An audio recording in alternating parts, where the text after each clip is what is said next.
మధ్యలో మధ్యలో గాలిగాడు వచ్చేవరు ఆ 5 ఏళ్ళు గాలిగాడు పట్టించుకోలే రాష్ట్రాన్ని సర్వనాశనం అయిపోయింది రాష్ట్రం.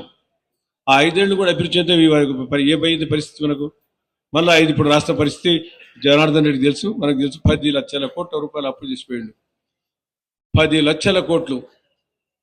ఆ 10 లక్షల కోట్లు అప్పులో ఏం చేశాడు? అన్ని చూస్తున్నారు స్కాములు. డిస్టిలరీ ఫ్యాక్టరీ నంద్యాలలో ఉంది. నంద్యాలలో నాయకులందరూ అరెస్ట్ చేశారు. సజ్జల ఏం పేరు, నాకు పేరు కాదు, శ్రీధర్ రెడ్డి, ఇవన్నీ మేము చదువుతాం. వాస్తవం. ఎటువంటి బ్రాండ్ అమ్మినాడు? ఏమన్నా ఉన్నాయా బ్రాండ్లు? అవి వాళ్ళంతా బ్రాండ్ చేసి అందరికి తాగి అందరూ లివర్ సీరియస్ వచ్చి ఎంతమంది చచ్చిపోయినారు. అది తాగడం వల్ల చచ్చిపోయినారని చెప్పి మేము స్టేట్మెంట్ ఇచ్చాం కదా, ధర్నాలు చేసాం కదా. ఈ శబరమ్మ కూడా చేసింది కదా ధర్నాలు. అన్ని డూప్లికేట్ అమ్మి డబ్బులు చేసుకొని ఈరోజు మళ్ళా ఆయన మాట్లాడతాడు ఎక్కడో, మళ్ళా నేను అధికారంలో వస్తే మిమ్మల్ని బతకనియను, పోలీసు వాళ్ళను గుడ్డలు ఇప్పి కొడతానంటాడా? కూడా ముఖ్యమంత్రి చేసినోడు ఎట్లా మాట్లాడతారా? ఇప్పుడు ప్రతాప్ రెడ్డి మంత్రి చేసిండు, లా మినిస్టర్, ఎట్లా సభ్యతగా గౌరవంగా మాట్లాడాడు. నా అల్లుడు మాట్లాడాడు జనార్దన్ రెడ్డి. మరి పద్ధతి ఉంది.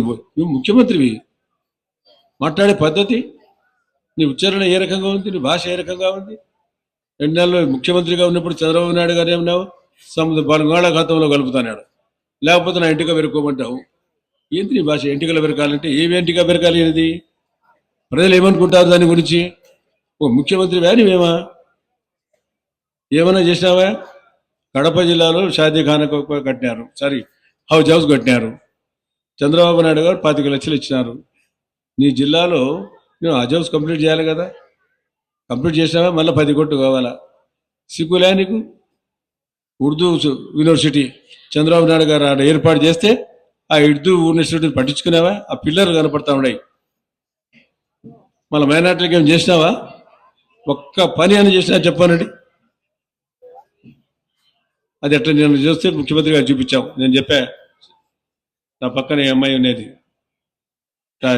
శబరి అమ్మాయి, ఉర్దూ యూనివర్సిటీ గురించి చెప్పు సార్కు, నిలబడిపోయింది. జనం అడుగుతారు, ఆడ ముస్లిమ్స్ కూడా ఉన్నారని చెప్తే ఒక అడగలే. చేశాడు ఆయన ఏమన్నా? అప్పులు సొప్పులు దప్పనిచ్చి రాష్ట్రాన్ని అభివృద్ధిలో తీసుకుపోవాలా? నేను మొట్టమొదటిసారిగా మేము వచ్చినప్పుడు రాష్ట్ర బడ్జెట్ 8,000 ఎన్టీ రామారావు గారు ఉన్నప్పుడు 8,000 రాష్ట్ర బడ్జెట్. తర్వాత ప్రతాప్ రెడ్డి గారు వచ్చినప్పుడు ఆ రోజుల్లో 24,000కి వచ్చింది బడ్జెట్. ఇప్పుడు బడ్జెట్ లక్షలు పోయింది. ఎన్ని లక్షలు పోయిందే? 3.5 లక్షలకు వచ్చింది బడ్జెట్ ఇప్పుడు. కానీ ఏం చేసినాడు ఆయన? మళ్ళీ విమర్శించే, చంద్రబాబుని విమర్శించే ఆయనకేమైనా హక్కు ఉందే? మనము అప్పులో ఉండాం, అభివృద్ధి చేయాలంటే డబ్బులు లేవు, జీతాలైనా కష్టం ఉండే.